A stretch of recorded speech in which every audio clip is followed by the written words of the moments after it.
Above is heaven, below are Suzhou and Hangzhou, says an old Chinese proverb.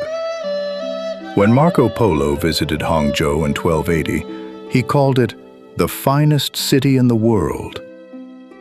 Just 200 kilometers southwest of Shanghai lies a landscape of water, light, and mist, a place that has inspired poets, painters, and philosophers for centuries. At its center is West Lake, Hangzhou's greatest treasure and one of China's most celebrated landscapes. Its gentle contours were shaped by master hands, an earthly vision of beauty and harmony. As early as the Tang dynasty, artists painted West Lake with no people and no houses, only water and stone, light and shadow. The gardens along the shore seemed to step straight out of those paintings, as though brushstrokes quietly became real. It was in this era that the tradition of the 10 scenes of West Lake took shape. Views praised in verse, painted on silk scrolls, and carried through the centuries, in poetry and in landscape art, until they became part of China's cultural memory. Each scene bears a name, like a line of poetry. Lingering snow on broken bridge. Spring dawn at Sioux Causeway. Lotus in the breeze at the crooked courtyard. Orioles singing in the willows. Twin peaks piercing the clouds. Lei Feng Pagoda in evening glow. Evening bell ringing at Nanping Hill. Viewing fish at Flower Pond. 3 pools mirroring the moon. Autumn moon over the calm lake. These are not simply wonders. They are a poem, written by nature, shaped by human hands, with the soul of China in every image. Broken Bridge is one of the most vivid images in West Lake's living poem. A crossing here becomes part of the view, seen from the shore like a figure in a painting. Movement completes the scene, nature, architecture, and a passing step, until an ordinary walk becomes a quiet work of art. It's called Broken Bridge, not because it was ever destroyed, but because of the legend of the white snake, a spirit who took the form of a woman. Here, she first met the man she would come to love, and here, the lovers were torn apart. Since then, Broken Bridge has become a symbol of love. Love tested by longing, by fate, and by time. It is a place that draws lovers in. In summer, the lake's silence seems to deepen. In spring, the last traces of snow slip away.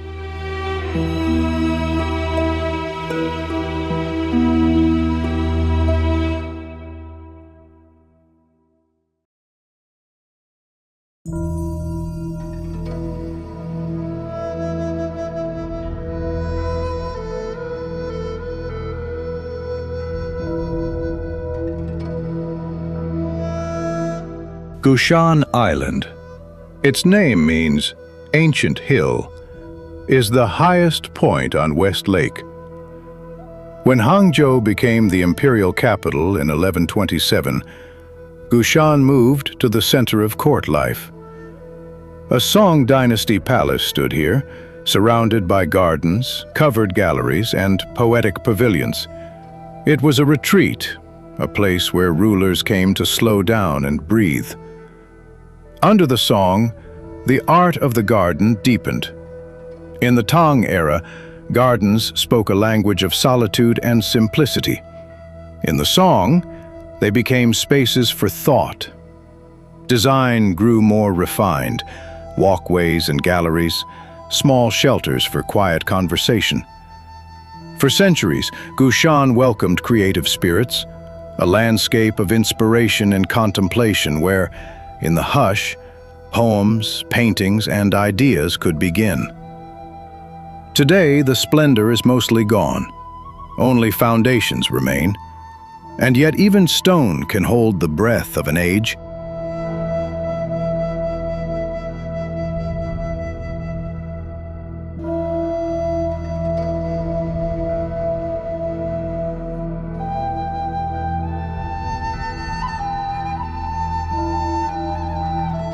Paths thread between old traces of walls and terraces and lead back to the water's edge.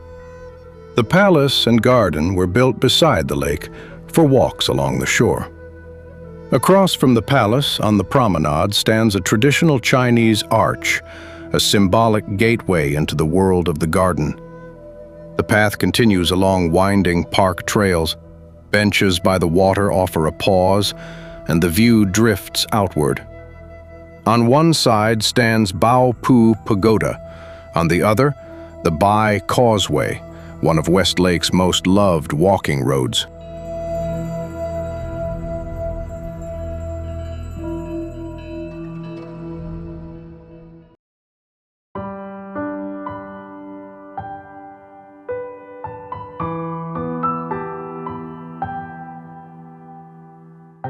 The Garden of the Xiaoling Seal Engravers Society was founded in the early 20th century by masters determined to preserve an ancient art, the carving of stone seals. A rare stillness hangs over the place, old buildings and covered corridors, a pond where golden fish move like living brushstrokes. The grounds are small, yet wandering can take hours, drawn into the tiniest details, as if the garden was meant to be read slowly. The Society's guiding spirit was Wu Changshuo, a remarkable painter, calligrapher, and seal engraver. For him, a seal was never just a craft. It was a philosophical statement, where line, stone, and symbol could carry the weight of words. In China, a stone seal is more than a signature. It is a miniature work of art, a meeting of name, thought, and image. The Society emerged at a moment of rapid change as Western influence reshaped China's art world. In the trading cities, above all Shanghai and Hangzhou, art shops began to open.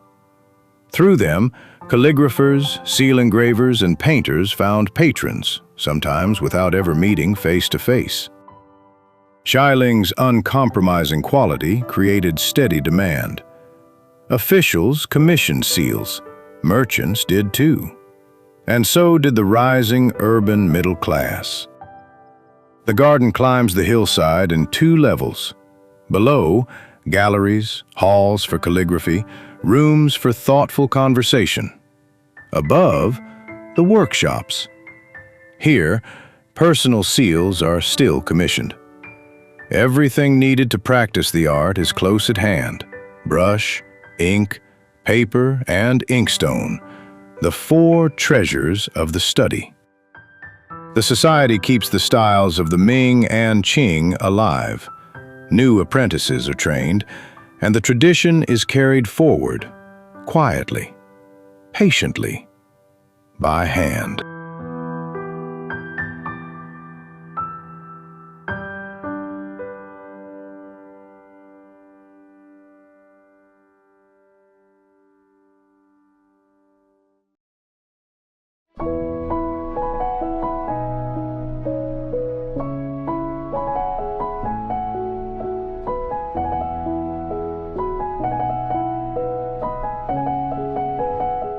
From the Xiaoling Seal Engravers Society, the route follows Su Causeway to Lotus in the Breeze at the Crooked Courtyard, a small kingdom of lotus leaves, still water, and summer hush. This corner of the lake was shaped in the Song dynasty as a warm season retreat, a place to linger with nature, read poetry, drift in boats, and let time slow down. Long ago, a state winery stood here. Fermentation starter was prepared on site, and in summer its scent mingled with the perfume of lotus blossoms. No wonder old records called it lotus in the breeze at the winemaking yard. Later, a simpler name remained, the Crooked Courtyard. And crooked doesn't describe a shape, it describes a way of seeing. The path is intentionally indirect, so the eye can't take everything in at once, and each turn becomes its own scene. Along the shore, a spacious park opens out, rich with green. Dozens of bridges, large and small, cross channels and inlets, stitching water and foliage into one unbroken walk. Wind, landscape, and the lake's surface watched in silence. And one old tradition still feels alive, exploring West Lake by boat. Boats glide between the bridges almost without a sound, a short journey on the water, becoming an extension of the garden itself. Once, emperors and their retinues drifted through these inlets, and the lake, it seems, still remembers the rhythm of that ritual.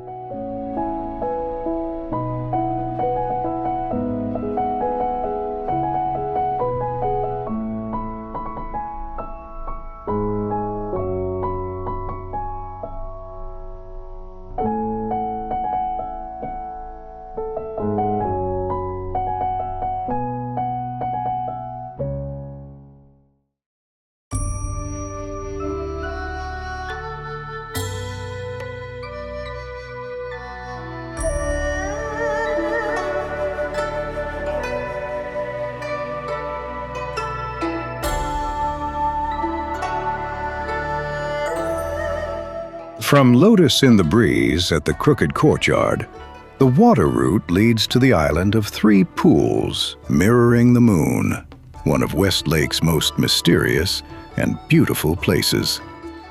It was carefully made. In the early 17th century, the island was formed from dredged silt and sand, at a time when West Lake itself was being shaped like a work of art. By the Ming dynasty, this landscape was already part of a larger design, a garden world where water, light, and architecture invite reflection and teach the eye a more poetic way of seeing. On the island, winding bridges and narrow paths weave through pavilions and small shelters, all threaded into the living scenery. From each one, West Lake opens differently to nearby hills, wide shorelines, distant mountains, and the city beyond.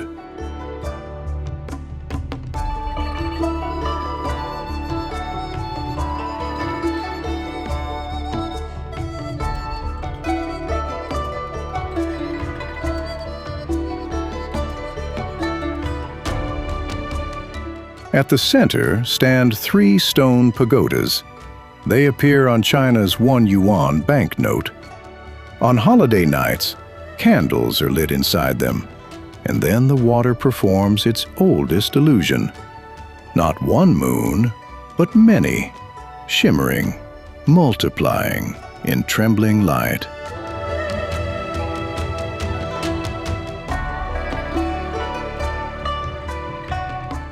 Ming culture prized harmony, symmetry, and proportion. And this island, with its pavilions, paths, and carved stone, was seen as a miniature model of the world, a place where humans do not dominate nature, but belong within it, moving to its rhythm. It became an image of the ideal landscape, not loud, not spectacular, but subtle, precise, made for an attentive gaze. The visit was never about a show. It was about a state of mind. And even today, the city falls away easily into the atmosphere of another era. Small bridges, shaded pavilions, and water watched in silence.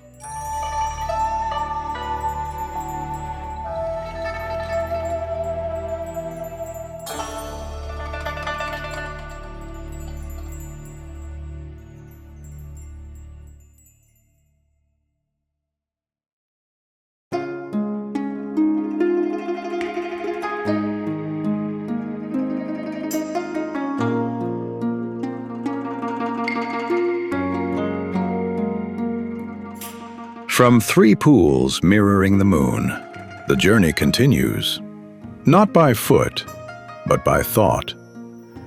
With a soul already filled with water and reflections, it is time to see the garden from above.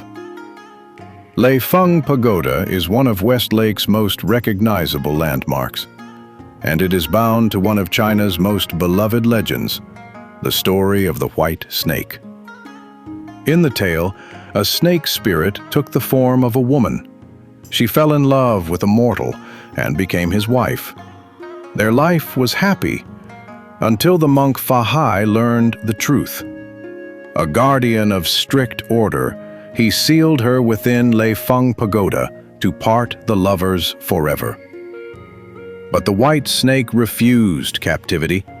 She challenged the monk and prevailed at the cost of her own life. Since then, each evening, as the sun lowers toward the water, her spirit drifts above the lake, a reminder of a love that knows no boundaries.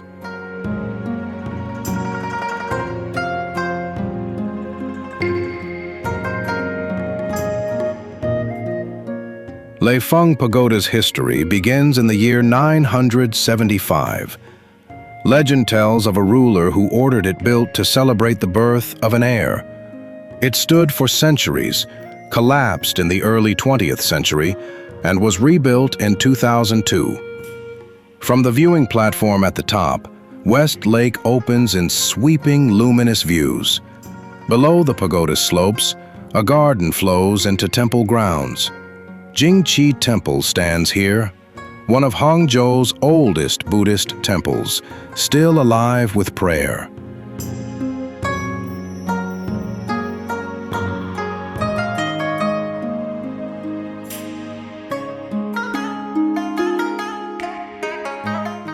And when the sun leans toward the horizon from Nanping Hill, across from Leifeng Pagoda, the evening bell begins to carry.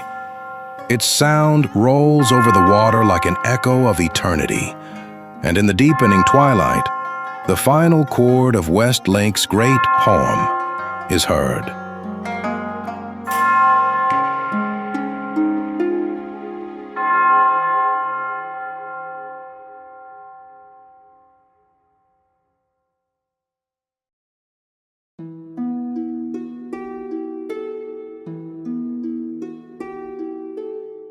In the past, walks around Westlake were a favorite pleasure of emperors. Today, it is Hangzhou's most cherished place to rest, held with special tenderness by those who live here. An enchanted landscape shaped by water and time, a place where romantic legends give every walk its quiet charm. And in every season, Westlake reveals a new face, fairy tale, mysterious, and irresistibly beautiful.